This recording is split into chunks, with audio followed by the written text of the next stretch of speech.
Bismillahirrahmanirrahim. This is a brief summary of the early modern period, and this constitutes the unit 2 and 3 of British literature. And this is a historical overview to kind of put the literary work in a historical framework. When we say early modern period of British literature, this refers to a period of time from 1500 to 1700, which spans these two centuries, from 1500 to 1700 over here, which is basically 200 years. And these 200 years, however, are very, very important because they produce some of the best literature, including Shakespeare, etc., in the British island. Now, the other key thing is you say early modern period, and you might say, well, 1500 doesn't sound very modern to you, right? So 1500 doesn't sound very modern to you. The reason this is modern period is because this English that resulted from these times is understandable to us compared to English just about 100 years before this is completely ununderstandable to us. So this is modern English, like Shakespearean English, although Shakespeare, you might think this is very strange English, but really no, we can understand Shakespeare reasonably well with some effort.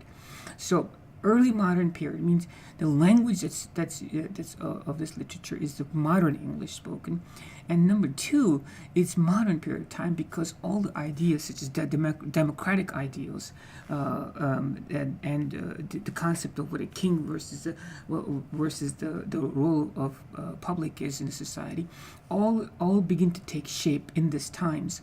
Also, the ascendancy of science. The science became a very important aspect of what governs how people think and look at the universe. Started in this time. So what makes a society, the economic basis, the philosophic basis, the cultural basis, the language arts basis, all of these things, the aspects of human creativity, whether it be literary, science, government, and economics, all of these aspects of human creative output that we can identify with, they all kind of grew and flowered in these times. So this is the early modern period, and it's very, very important times in the history of the Western world, at least in England. If you ask me, perhaps one of the most important events that ignited the flowering of arts and sciences is the invention of the printing press by Gutenberg in Germany in 1450 or thereabouts. And the first book published by him, and he could print apparently some 300 books in a day if he wanted to, was the Bible. And then people started reading the Bible, and you would understand that when people start reading the Bible, they want to interpret the Bible in their own ways. So it was not very long thereafter, about 50 years thereafter, in a matter of a generation, that this resulted in the Reformation. The creation of the Protestant religion, a break from the Catholic religion. So you can see how one historical event is related directly to another. The invention of the printing press, the availability of the Bible to many more people, resulting in different interpretations and to religion. Now, about 20 years or so after Gutenberg's invention of the printing press, that technology was imported into England, and England started to produce its own books, and London, in fact, became the printing press center of England. And a lot of literary work was then thereafter produced. This resulted in great literacy in England, and the creative output also, therefore, increased. So one of the key events that ignited the early modern period is Gutenberg's invention of the printing press and that importation of the same to England. These two dates here refer to European exploration of new lands, and 1492, of course, being Columbus's highlight year. And the wealth that was brought back to Europe from these colonies also resulted in rapid expansion of the society. And as the society becomes more complex, it requires greater demand, or literacy demand, and also resulted in increased literacy from individuals. So those are the forces. One is literacy, the second being exploration and the wealth that has been brought into Europe. And this literacy leading into a new interpretation of religion, which will cause considerable conflict. At least to me, it is important, if you want to understand certain historical times, to look at the key figures that kind of shape the history of those times. And if you wanted to identify some historical figures from these 2 centuries, it's not very difficult, because King Henry VIII dominated the first half of the century in England historically, and his daughter Elizabeth I, Queen Elizabeth I, dominated the history of England in the second half of the century. When I say that, I mean, you see, there's some kings that rule a country, but they are not the focal point of all the events that occur in the country.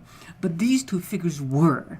King Henry VIII, for example, because he wanted to marry Anne Boleyn, so he wanted to have male heirs, and it resulted in his break from the church, a Catholic Church, in 1534. Right, and he had a precedent. In other words, this has already begun. Discontent with the Catholic Church had already begun in Europe, and the Protestant Reformation was already begun by the time he decided to break from the Catholic Church. And that, of course, was started by Martin Luther in 1517 with his 95 Theses, or objections to the practices of the Catholic Church. Martin Luther's big beef or challenge with the church was with the giving of indulgences, giving forgiveness to individuals for monetary gain. But nevertheless, so Protestant Reformation has already started in Europe by the time King Henry VIII decided to break and form his own church, the Church of England, or Anglican Church of England. So these are very turbulent times in England, between the stresses between the Protestant and the Catholics.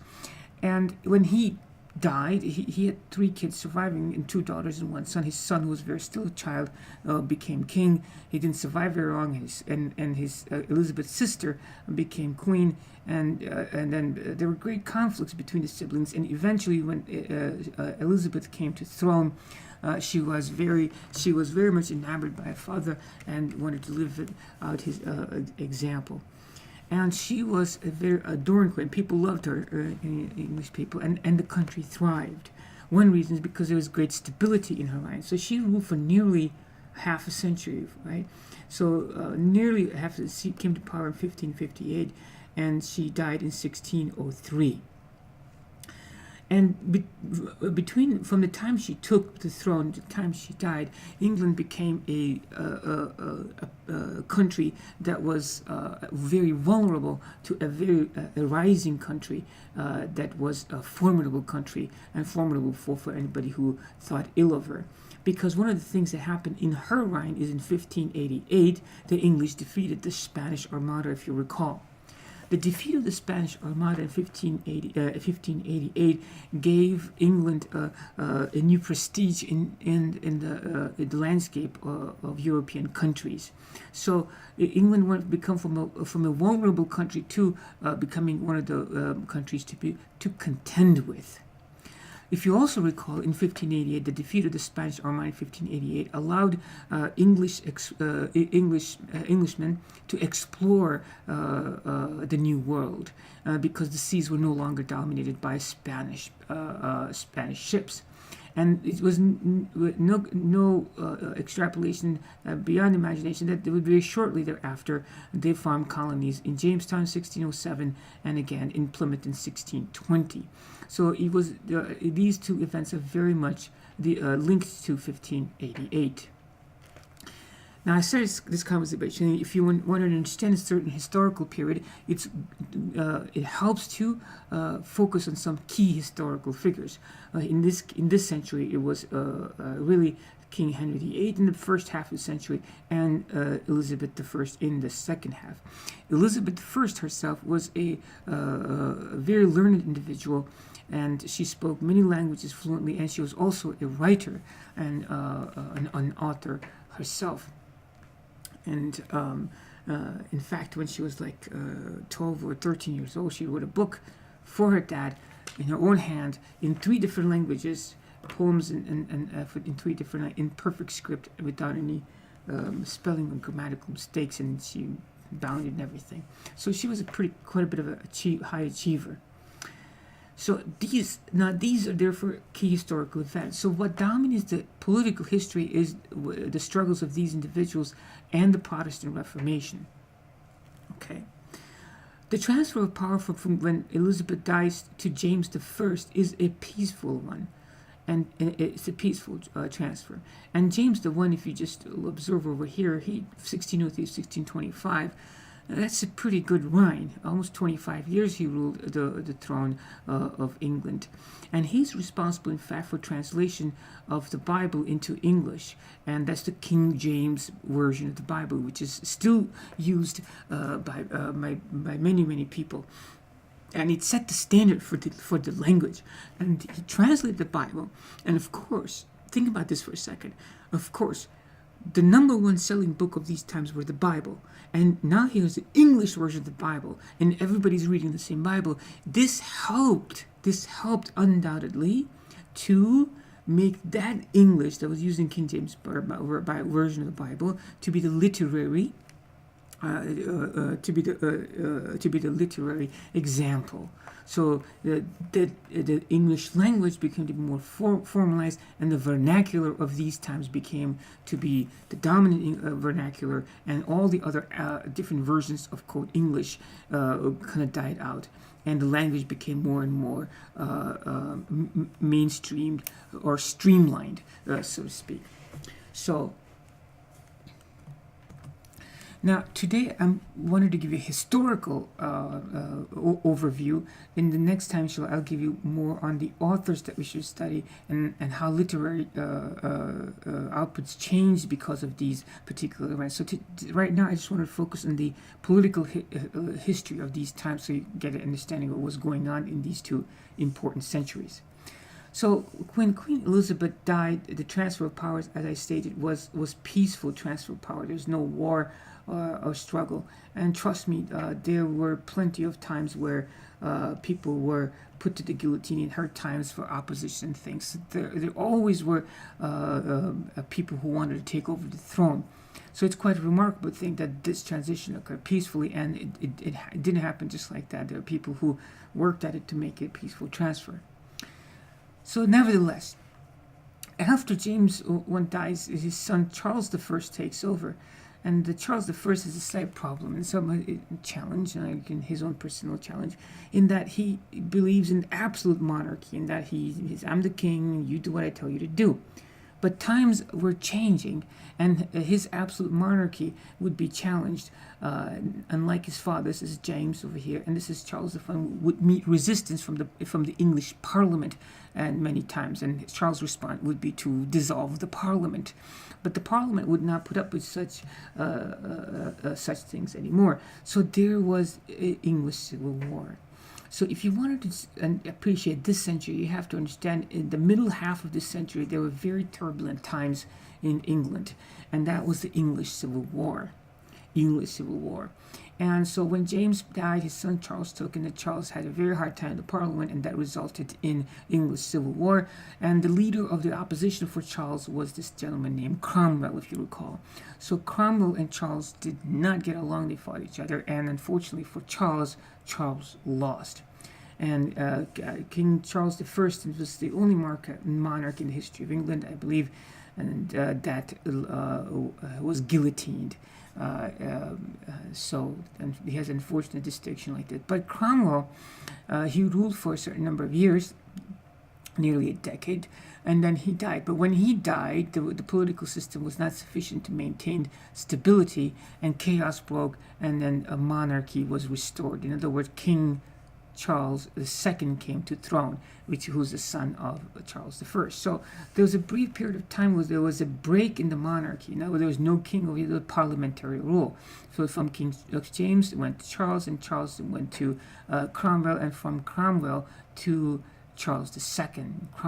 Charles II, if you recall, was the one who dug up Cromwell's body, and from his grave after 2 years or so after Cromwell had been dead, and he hung Cromwell for what he did to his father, as an example of revenge. So these were some turbulent times in English history, and there was a lot of conflict, and a lot of people left England, and in fact settled in the New World because of the British Civil War that was occurring. Okay, so this is the political landscape that occurred after Charles II takes over. The English monarchy resumes a certain degree of stability in the land. So that's the political landscape of these times. Now, the other aspect of this, as I suggested, was the scientific aspect, the literary aspect of these times. If you want to appreciate some key historical figures from a artistic and from scientific point of view, these are the four people that you must understand from each century. This is Leonardo da Vinci. Leonardo da Vinci is an Italian. He's responsible for Italian Renaissance, the rebirth of Italy, which predates or precedes these times.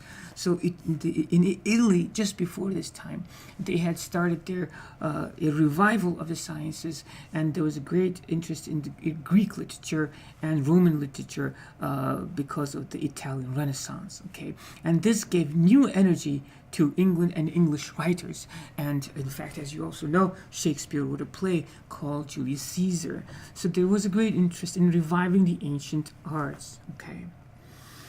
In terms of literary works, you must understand Shakespeare and Queen Elizabeth I were contemporaries. In fact, many of the Shakespearean plays were played for the Queen, so they were contemporaries. And Shakespeare would outlive her, and he would actually die in 1616, a little past Elizabeth I. But Shakespeare and Queen Elizabeth were contemporaries in England.